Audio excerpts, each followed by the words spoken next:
সুপ্রিয় দর্শক, আসসালামু আলাইকুম। সংসদে জুলাই অভ্যুত্থানের উপর কথা বলতে না পেরে ক্ষোভ ঝেড়েছেন রুমিন ফারহানা। বিএনপির সাবেক এই নেত্রী ব্রাহ্মণবাড়িয়া ২ আসন থেকে নির্বাচিত এমপি এবং সংসদে খুবই ভালো কথা বলেন।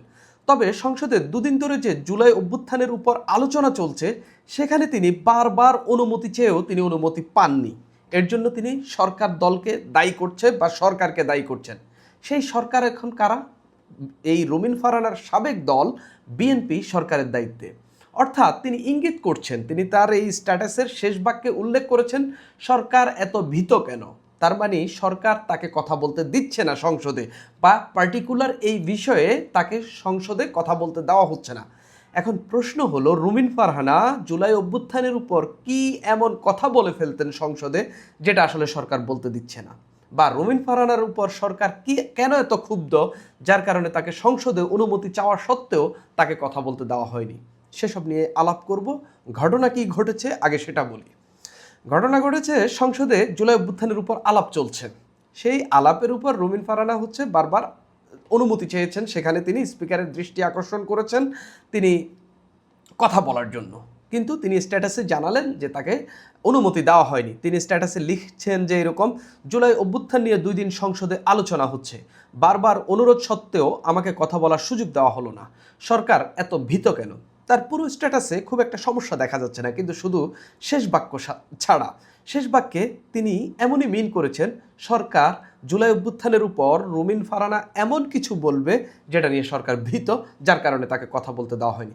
প্রথম কথা হইল, রুমিন ফারহানাকে কি সরকার কথা বলার সুযোগ দেবে কিনা সংসদে। এখানে সংসদে কথা বলার জন্য রুমিন ফারহানা যেহেতু একজন স্বতন্ত্র এমপি, সেই কারণে তিনি কথা বলার জন্য স্পিকারের অনুমতি সাপেক্ষে কথা বলবেন। এছাড়া প্রশ্ন উত্তর পত্রে তিনি প্রশ্ন রাখতে পারেন। এর বাইরে পয়েন্ট অফ অর্ডারে তিনি কথা বলতে পারেন। জুলাই সনদের উপর আলাপটা হয়েছে একটা মুলতবি প্রস্তাবের উপর ভিত্তি করে। সেই মুলতবি প্রস্তাবের উপরও আলোচনা করতে হইলে সেখানে যেই দলের যেই হুইপ রয়েছেন, হুইপরা দলের তালিকা দেন, আর বাকিরা স্পিকারের অনুমতি সাপেক্ষে কথা বলেন। স্পিকার নিজে থেকে অনুমতি দিতে পারেন, আবার স্পিকারের দৃষ্টি আকর্ষণ করেও কথা বলতে পারেন আর কি, বা স্পিকার তখন অনুমতি দিলে তখন তিনি কথা বলতে পারেন। তো রুমিন ফারহানা যেহেতু কোনো দলের সঙ্গে নেই, তার কারণে তাকে তার নামটা কেউ সাজেস্ট করেনি, বা তার নামটি কেউ তালিকায় দেয়নি। জামাতও দেবে না, বিএনপিও দেবে না, যেহেতু তিনি কোনো দলের সঙ্গে নেই।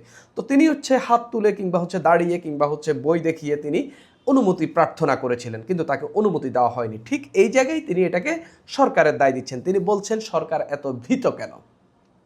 কথা হইল, সরকারের সঙ্গে বা বিএনপির সঙ্গে, স্পেসিফিক্যালি বললে বিএনপির সঙ্গে রুমিন ফারহানার কোনো ইস্যু রয়েছে কিনা। আমি বলি আছে। সেই ইস্যুগুলো কি? প্রথমত, রুমিন ফারহানাকে নমিনেশন দেয়নি, সেটাই একটা ইস্যু। নমিনেশন নিশ্চয়ই ভেতরে এমন কোনো কিছু হয়েছে যেটার কারণে বিএনপি রুমিন ফারহানাকে নমিনেশন দেয়নি। আচ্ছা, ধরলাম বিএনপির অনেক কট্টর সমর্থকদের মতো ধরলাম যে রুমিন ফারহানাকে পরবর্তীতে যে বড় কোনো রিওয়ার্ড দেওয়ার চেষ্টা করেছিল বিএনপি, হয়তো টেকনোক্রেট কোটায় তাকে মন্ত্রী বানাতে চেয়েছিল, নারী কোটায় সংসদে আনতে চেয়েছিল। তো রুমিন ফারহানা ইজ্জত আলা মানুষ, তিনি চেয়েছেন নিচে ভোট করে জনগণের ভোটে সংসদে যাবেন এবং জনগণের ভোটে নিয়ে, জনগণের রায় নিয়ে তিনি সংসদে কথা বললেন। তো তিনি স্বতন্ত্র প্রার্থী হিসাবে দাঁড়িয়ে গেলেন।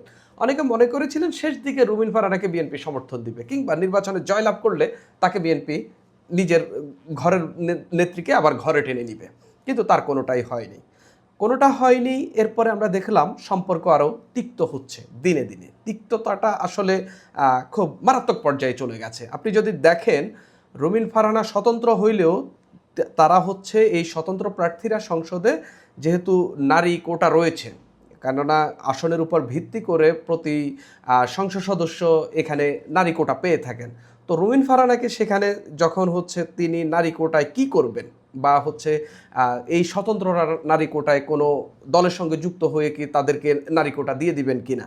রুমিন ফারহানা কোনো দলের সঙ্গে যুক্ত হননি। তিনি চাইলে অনায়াসে বিএনপির সঙ্গে যুক্ত হইতে পারতেন, কিন্তু তিনি যুক্ত হননি। কিংবা তিনি জামাতের সঙ্গে যুক্ত হইতে পারতেন। ধরলাম রুমিন ফারহানা জামাতকে পছন্দ করেন না, বা জামাতের যে রাজনীতি সেটা পছন্দ করেন না, কিন্তু তিনি কারোর সঙ্গেই যুক্ত হলেন না। তিনি স্বতন্ত্র হিসাবে জনগণের রায় নিয়ে সংসদে এসেছেন, সংসদে স্বতন্ত্র থেকেছেন।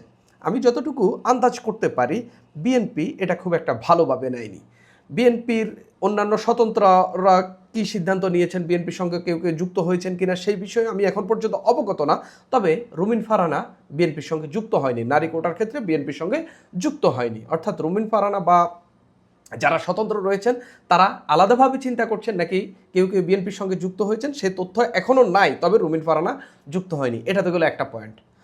রুমিন ফারহানা সম্ভবত 2 দিন বা 3 দিন আগে সংসদে একটা বক্তব্যে তিনি বিএনপির একটা ঘটনার ব্যাপক সমালোচনা করেছেন।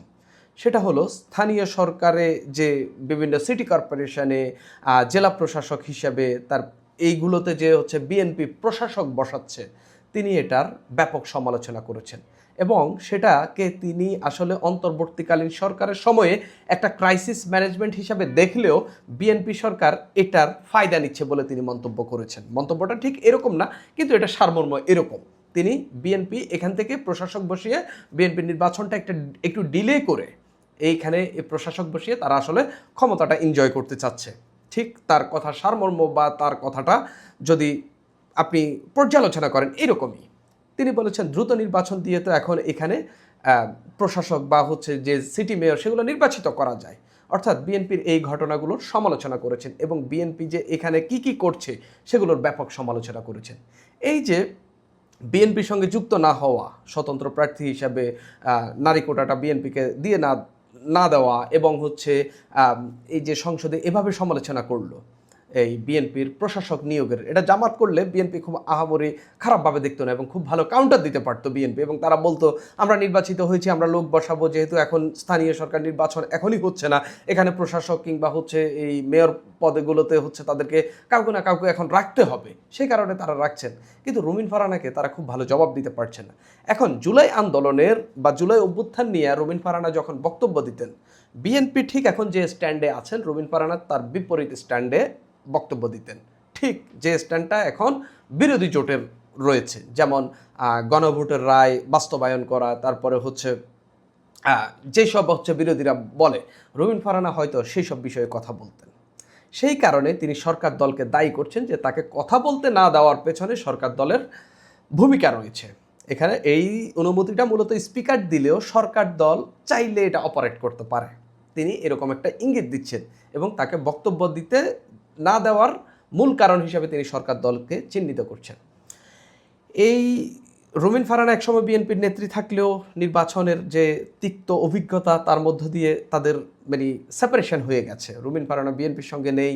বেগম জিয়ার যেদিন প্রয়াণ হয়েছে সেদিন রুমিন ফারহানাদেরকে বহিষ্কার করা হয়েছে, এগুলো তারাও ভালোভাবে নেননি এবং রুমিন ফারহানাও এর পরে বহিষ্কারের পরে অনেক সময় বিএনপির বিরুদ্ধে কথা বলেছেন এবং তিনি স্থানীয়ভাবেও বিএনপির নেতাকর্মীদের হাতে লাঞ্ছিত হয়েছেন। 21শে ফেব্রুয়ারির দিন তিনি যখন সেখানে শহীদ মিনারে গেলেন, ব্রাহ্মণবাড়িয়া শহীদ মিনারে, সেখানে তিনি বিএনপির নেতাকর্মী, যেই নেতাকর্মীদেরকে একসময় তার পেছনে স্লোগান দিয়েছেন, যাদের স্লোগানে তিনি রাজপথে হেঁটেছেন, সেই নেতাকর্মীদের হাতেই তিনি লাঞ্ছিত হয়েছেন ব্রাহ্মণবাড়িয়া নিজের এলাকায় শহীদ মিনারে। অর্থাৎ তিক্ত অভিজ্ঞতা এবং এই সম্পর্ক দিন দিন খারাপ হচ্ছে। সেই কারণে হয়তো বিএনপি রুমিন ফারহানাকে বক্তব্য যাতে দিতে না দেওয়া হয় সেই বাধা দিচ্ছে বলে রুমিন ফারহানা নিজে অভিযোগ করেছেন। পাশাপাশি সামাজিক মাধ্যমে আরেকটা আলাপ রয়েছে, সেই আলাপটি হলো রুমিন ফারহানা এনসিপি যদি জামাত থেকে আলাদা হয় রুমিন ফারহানা এনসিপিতে যোগ দিতে পারেন। এই আলাপটা খুব চাউর হয়েছে, বিএনপি হয়তো সেটাকেও যাচাই করছে কিংবা সেটাও দেখার অপেক্ষায় রয়েছে। সেই কারণে সেটা হলে তো রুমিন ফারহানা আর বিএনপির লোক নয়, তিনি হচ্ছে একদম বিএনপির বিরুদ্ধে যারা রয়েছেন, বিএনপির বিরোধী দলে যারা রয়েছেন তাদের সঙ্গে যুক্ত হচ্ছেন। অর্থাৎ সেই জায়গা থেকেও হয়তো বা অনেকজনে অনেক কথাবার্তা বলছেন এবং রুমিন ফারহানা নিজেও সরকারের বিরুদ্ধে স্পষ্টত অভিযোগ তুলেছেন যে জুলাই অভ্যুত্থান নিয়ে তাকে কথা বলতে দেওয়া হচ্ছে না, এবং জুলাই অভ্যুত্থান নিয়ে কথা বলতে না দেওয়ার রুমিন ফারহানার অভিযোগ যদি সত্য হয়ে থাকে, কথা বলতে না দেওয়ার কারণ হইতে পারে রুমিন ফারহানা এমন কিছু বলবে যেটা বিএনপি হজম করতে পারবে না বা সরকার দল হজম করতে পারবে না, কিংবা বিরোধী দলে এমন কেউ খুব আহামরি ভালো বক্তব্য দিতে পারছে না, সেই বক্তব্য যদি রুমিন ফারহানা দিয়ে ফেলেন যেটা আবার বিরোধী জোটের পক্ষে যায় বা বিরোধী দলের পক্ষে যায়, বিএনপি সেটা কাউন্টার করা বা হচ্ছে রুমিন ফারহানাকে পাল্টা জবাব দেওয়া আসলে কতটুকু দিতে পারবে সেটা হয়তো সেরকমটাও অনেকে ভাবছেন এবং রুমিন ফারহানাও সেই জায়গা থেকেও অভিযোগ তুলতে পারেন। সুপ্রিয় দর্শক, এখন এই পর্যন্তই।